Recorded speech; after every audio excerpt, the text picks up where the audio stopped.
Bismillahirrahmanirrahim. Assalamualaikum warahmatullahi wabarakatuh. Selamat bertemu kembali di channel YouTube saya, Pak Mukhyar Buhari, channel Membaca Makna. Pada pertemuan kita kali ini, kita akan bersama-sama dengan mahasiswa saya di kelas 2B PAI Institut Agama Islam Diniyah Pekanbaru Riau dalam mata kuliah Filsafat Ilmu dan Logika, serta mahasiswa saya di program studi PGMI kelas D23 STHI Al-Kifayah Riau dalam mata kuliah Filsafat Pendidikan Islam. Baik saudara-saudara, untuk pertemuan kita kali ini kita akan menggabungkan pembahasan ini, filsafat ilmu dan logika serta filsafat pendidikan Islam. Kita ambil satu tema dasar, yaitu peran pendidikan Islam dalam mengembangkan kemampuan berpikir kritis dan analitis. Untuk tema ini kita akan bagi dalam 3 pembahasan utama. Yang pertama kita akan melihat berpikir kritis, yang kedua berpikir analitis, dan yang ketiga komponen pendukung terbentuknya kemampuan berpikir kritis dan analitis dalam perspektif pendidikan Islam. Baik saudara-saudara, untuk mengawali pertemuan kita ini, mari kita ikuti beberapa pembahasan awal sebelum kita masuk pada 3 pembahasan yang ingin kita kemukakan pada pertemuan kali ini. Saudara-saudara, pendidikan Islam memiliki peran yang sangat signifikan dalam mengembangkan kemampuan berpikir kritis dan analitis. Hal ini bukan hanya sebagai bagian dari warisan intelektual Islam yang kaya, tetapi juga sebagai kebutuhan esensial dalam menghadapi tantangan zaman yang modern. Semakin berkembang zaman, teknologi otomatis semakin maju dan kita dituntut untuk memiliki kemampuan berpikir kritis dan analitis.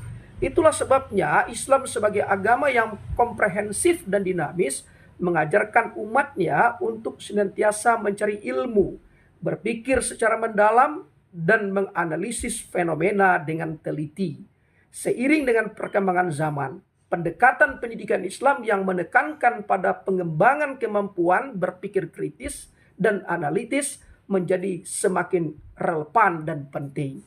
Saudara-saudara, kalau kita lihat ke belakang, sejak masa kejayaan peradaban Islam, ilmu pengetahuan dan pemikiran kritis telah menjadi pondasi penting dalam pendidikan Islam. Para ilmuwan muslim seperti Al-Farabi, Ibnu Sina, Al-Ghazali tidak hanya terkenal karena kontribusinya dalam bidang ilmu pengetahuan, tetapi juga para tokoh-tokoh ini terkenal dengan metode pemikiran mereka yang kritis dan analitis. Sebutlah misalnya Al-Farabi dalam karyanya Al-Madinah Al-Fadilah menekankan pentingnya logika dan rasionalitas dalam pendidikan. Begitu juga Ibnu Sina juga menekankan pentingnya pendekatan analitis diterapkan dalam ilmu kedokteran. Dan yang paling terkenal oleh kita, Ihya Ulumuddin yang ditulis oleh Al-Ghazali juga menekankan pentingnya keselarasan antara akal, iman dalam mencari kebenaran. Jadi tradisi berpikir kritis dan analitis itu sesungguhnya merupakan tradisi dalam khasanah keilmuan Islam. Nah, saudara-saudara, kemampuan berpikir kritis dan analitis dalam pendidikan Islam bukan hanya sebatas pembicaraan-pembicaraan dalam ruang-ruang teori yang tertutup, tetapi dapat diterapkan dalam berbagai aspek pembelajaran yang praktis.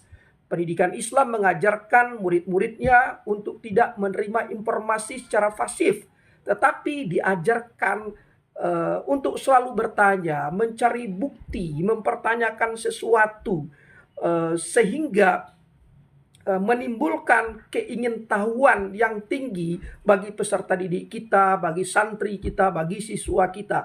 Nah, itulah awal rasa ingin tahu, memupuk rasa ingin tahu itu, memancing rasa ingin tahu itu merupakan awal seseorang untuk dapat berpikir kritis dan analitis.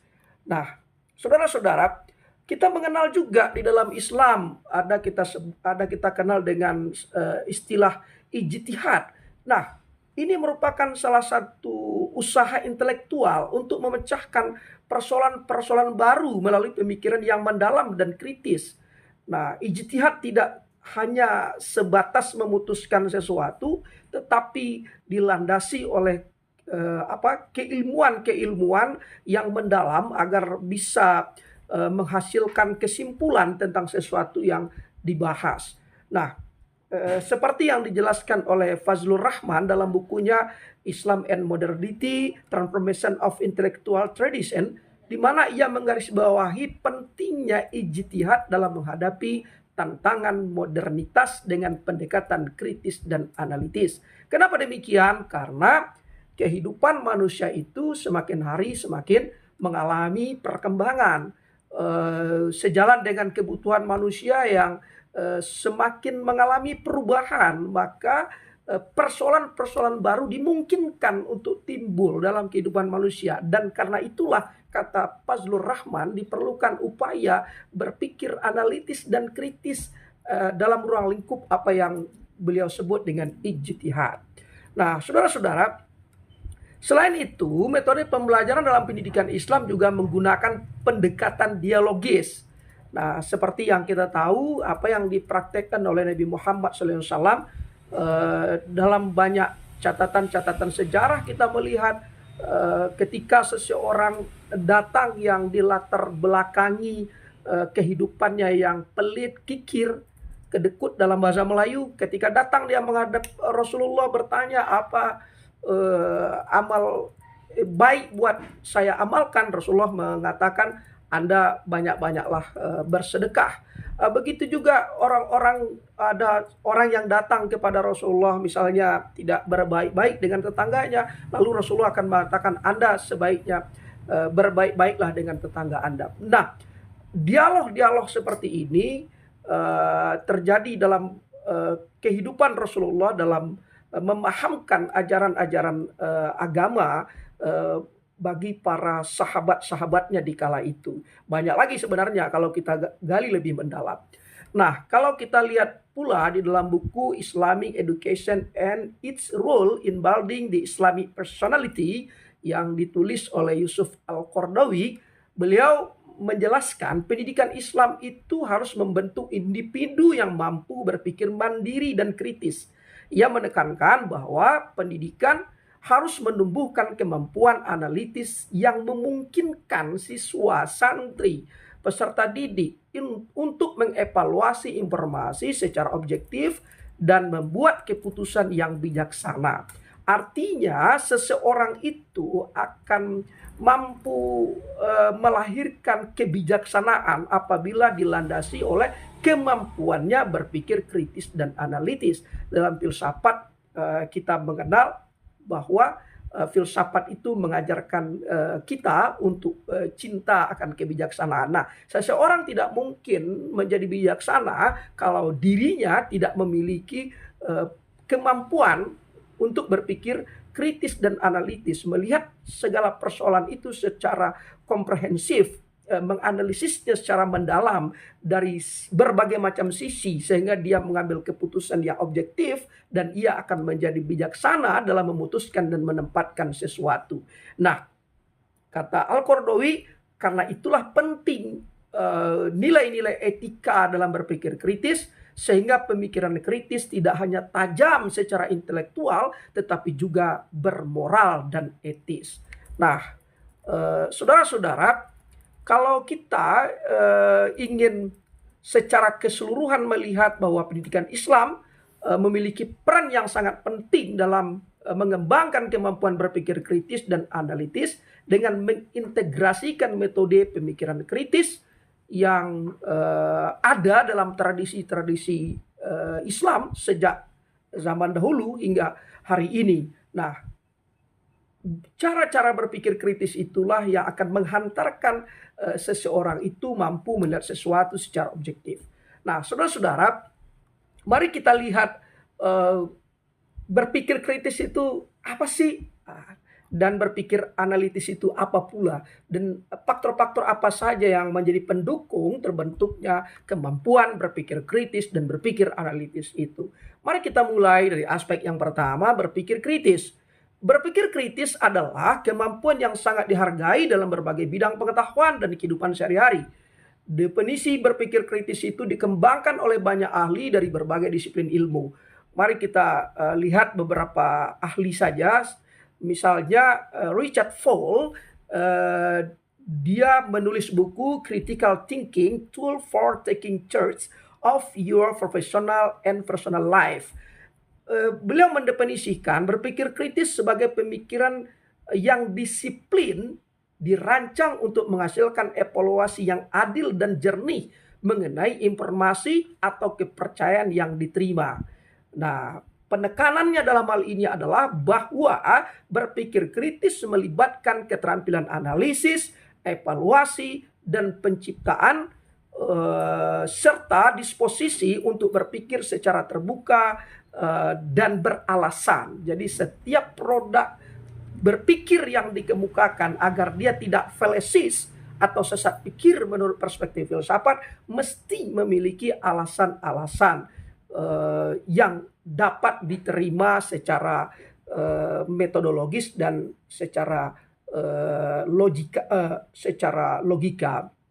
Oke, kemudian kita lihat pula definisi berpikir kritis Matthew Lockman, yang dikenal sebagai pendiri program Philosophy of Children, berpendapat bahwa berpikir kritis adalah berpikir yang meragukan, reflektif, dan fokus pada keputusan yang diambil. Berpikir kritis itu mencakup untuk mempertanyakan asumsi. Jadi kenapa kita tumbuh berpikir, ini maksudnya ya, yang dikatakan meragukan itu adalah kenapa tumbuh berpikir? Karena kita ragu kepada sesuatu itu. Kita perlu pertanyakan sesuatu itu. Dari pertanyaan yang kita kemukakan atas dasar keraguan tadi, maka tumbuhlah kemampuan kita untuk melakukan olah pikir agar kita bisa menjawab keraguan-keraguan itu. Jadi berpikir kritis itu bukan sama dengan ragu, bukan begitu maksudnya. Tetapi adalah bagaimana sesuatu yang kita lihat itu kita pertanyakan dari keraguan-raguan yang ada. Ini kenapa? Ini kenapa kok begitu? Ini kok bisa begitu? Nah, itu menghasilkan seseorang untuk mampu menganalisis sesuatu secara mendalam sehingga melahirkan kemampuan berpikir kritis. Nah, kemudian ada lagi yang terkenal itu tokoh pendidikan John Dewey, ya, seorang filsuf dan pendidik Amerika, mengartikan berpikir kritis sebagai pemikiran reflektif yang merupakan proses aktif dan cermat dalam mempertimbangkan sesuatu berdasarkan bukti yang mendukung kesimpulan yang akan dihasilkan. Nah, saudara-saudara, itulah sekilas tentang berpikir kritis dari bermacam-macam definisi yang atau pendapat yang dikemukakan oleh para ahli. Nah, terlepas dari berbagai macam versi pendapat yang dikemukakan oleh ahli tadi, dapat kita simpulkan beberapa komponen utama dalam berpikir kritis.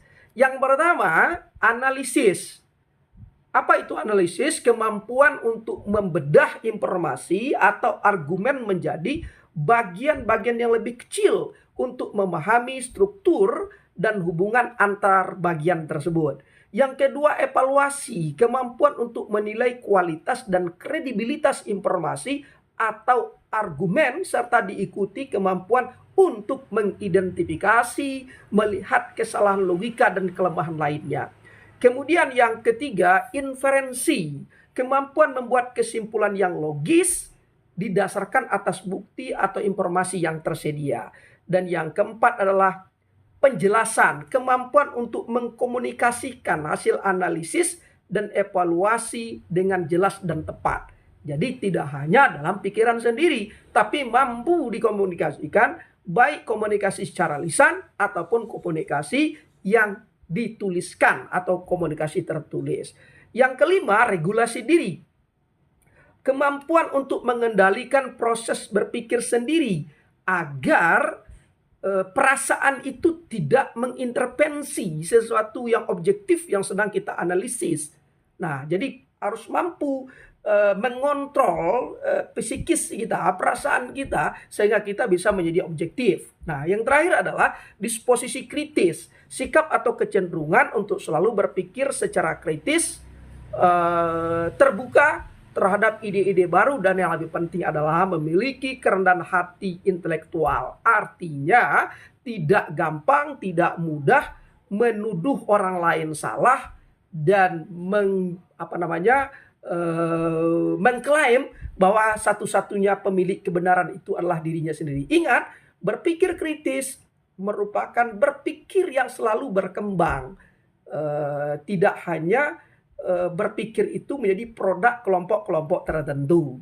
Nah, saudara-saudara, kita lihat lagi berpikir analitis secara singkat. Nah, berpikir analitis itu merupakan kemampuan untuk memecahkan masalah atau situasi kompleks menjadi bagian yang lebih kecil, memahami antara bagian-bagian itu. Jadi berpikir analitis itu adalah kalau ada sesuatu yang besar begitu, lalu kita mampu untuk melihatnya dari partikel-partikel yang kecil, kemudian partikel-partikel yang kecil itu mampu kita analisis satu persatu secara teliti dan rasional, dan mampu kita hubungkan antara satu dengan yang lainnya. Nah, mari kita lihat beberapa pendapat ahli yang berkenaan dengan berpikir analitis ini. Yang pertama, Richard Fowle dan Linda Elder dalam buku mereka berjudul Critical Thinking: Tool for Taking Charge of Your Personal and Personal Life. Nah, dalam buku ini dia mengaitkan berpikir analitis dengan berpikir kritis. Mereka mendefinisikan berpikir analitis sebagai proses pemikiran yang disiplin, dalam, dan berfokus yang digunakan untuk menganalisis atau memecahkan masalah. Nah, kemudian kita lihat lagi Barbara Minto dalam bukunya The Minto Pyramid Principle: Logic in Writing, Thinking, and Problem Solving. Nah, dalam buku ini menyatakan bahwa berpikir analitis adalah kemampuan untuk merorganisir informasi dengan cara yang logis dan sistematis, sehingga memudahkan pemahaman dan pengambilan keputusan. Nah, saudara-saudara, sekilas itu saja dari beberapa pendapat ahli tentang berpikir analitis.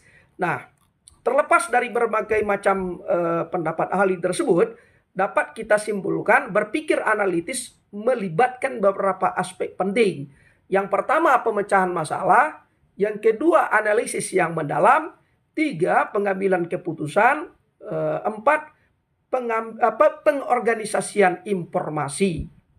Artinya menyusun informasi dengan cara logis, terstruktur, dan memudahkan pemahaman dan komunikasi. Nah, saudara-saudara, itu bagian yang kedua yang ingin kita bahas. Satu tadi berpikir kritis, kedua berpikir analitis, dan yang ketiga kita melihat komponen pendukung terbentuknya kemampuan berpikir kritis dan analitis kalau kita lihat dari perspektif pendidikan Islam. Nah, dari perspektif pendidikan Islam terdapat beberapa komponen yang dapat mendukung terbentuknya berpikir kritis dan analitis. Di antaranya adalah satu yang paling utama, Al-Quran dan Hadis. Al-Quran dan Hadis merupakan sumber utama dalam pendidikan Islam yang memberikan pedoman dan prinsip-prinsip untuk berpikir kritis dan analitis. Artinya apa? Agar kemampuan kita berpikir itu dalam menganalisis sesuatu tidak boleh merusak akidah kita atau bertentangan dengan prinsip-prinsip akidah yang diajarkan oleh agama kepada kita. Tetapi hendaknya berpikir kritis dan analitis itu adalah memperkuat keyakinan kita terhadap ajaran-ajaran Islam. Yang kedua, ilmu kalam. Ilmu kalam atau teologi rasional merupakan disiplin ilmu dalam tradisi intelektual Islam yang menekankan pentingnya rasionalitas dan pemikiran kritis dalam memahami dan mempertahankan keyakinan agama. Studi ilmu kalam mendorong kita seharusnya untuk mengembangkan argumen logis dan analitis dalam mendiskusikan masalah-masalah teologis serta mempertimbangkan berbagai sudut pandang dalam menafsirkan ajaran Islam. Sekali lagi, ini digunakan dalam upaya kita untuk semakin yakin akan kebesaran Allah, akan penciptaan Allah, bukan untuk menggerus keimanan dan keyakinan kita kepada Allah. Kemudian yang ketiga yang menjadi komponen pendukung adalah filsafat Islam. Nah, para filsuf muslim seperti Al-Farabi, Ibnu Sina, Al-Ghazali, mereka memadukan warisan intelektual Yunani klasik dengan ajaran Islam, menciptakan kerangka pemikiran yang mendalam tentang logika, epistemologi, dan etika. Nah, untuk pertemuan berikutnya nanti kita bahas secara mendalam seperti apa logika, epistemologi, dan etika. Nah, filsafat Islam menghantarkan kita agar memiliki mengasah kemampuan kita untuk mampu menganalisis, mengevaluasi, mensintesis dalam upaya memahami realitas, mencari kebenaran atau membuktikan kebenaran. Kemudian yang keempat, halakoh ilmiah. Halakoh ilmiah ini adalah membuka ruang-ruang diskusi untuk saling adu argumen, tukar pikiran, tukar tambah akal sehat, sehingga pembahasan-pembahasan akan disampaikan dengan argumen-argumen yang ilmiah serta argumen-argumen yang dialogis antara satu dengan yang lainnya. Kemudian yang kelima adalah metode pembelajaran dialogis. Metode pembelajaran dialogis merupakan pendekatan yang umum digunakan dalam pendidikan Islam untuk mengembangkan pemikiran kritis dan analitis. Artinya apa? Guru dan murid, guru dan siswa, guru dan santri hendaknya berinteraksi secara aktif dalam proses pembelajaran, memperdebatkan ide-ide, mengajukan pertanyaan kritis. Tetapi hendaknya dialog yang dilakukan itu tetap menjaga masing-masing, ada murid kepada guru, ada guru kepada murid, sehingga dialog-dialog dalam ruang-ruang belajar itu tetap mengedepankan nilai-nilai etika, nilai-nilai moral, karena sebenarnya ilmu itu adalah untuk menjunjung tinggi moral dan etika. Nah, saudara-saudara, yang terakhir, integrasi ilmu pengetahuan. Jadi integrasi ilmu pengetahuan itu adalah di mana masing-masing ilmu itu tidak boleh kita pandang secara dikotomi, tetapi masing-masing ilmu agama, ilmu umum, sebenarnya semua ilmu itu sama sumbernya dari Allah Subhanahu wa taala. Bahwa ada ilmu umum, bahwa ada ilmu agama, semuanya itu bisa didialogkan, bisa diintegrasikan, bisa diinterkoneksikan, sehingga masing-masing ilmu itu saling berkontribusi, saling memberikan faedah yang bisa kita kritisi, kita analisis secara mendalam. Nah, saudara-saudara, itulah pembahasan kita tentang pentingnya kita melihat cara berpikir kritis dan analitis dalam mengembangkan pendidikan Islam. Atau dengan kata lain, kita melihat bagaimana peran pendidikan Islam dalam mengembangkan kemampuan berpikir kritis dan analitis. Nah, baik saudara-saudara, demikian pertemuan kita untuk kali ini. Untuk tugas yang mesti adik-adik lakukan, silakan nanti dilihat di dalam grup kita. Demikian pertemuan kita kali ini. Bagi adik-adik yang belum memberikan like dan subscribe pada channel ini, silakan berikan sumbangan like dan subscribe-nya. Baik, terima kasih. Sampai bertemu lagi di dalam pembahasan-pembahasan berikutnya. Selamat menikmati materi perkuliahan dan jangan lupa tugas-tugas yang diberikan Anda kerjakan dengan baik. Terima kasih sekali lagi. Salam hormat saya untuk orang-orang terkasih Anda. Demikian, mohon maaf. Wassalamualaikum warahmatullahi wabarakatuh.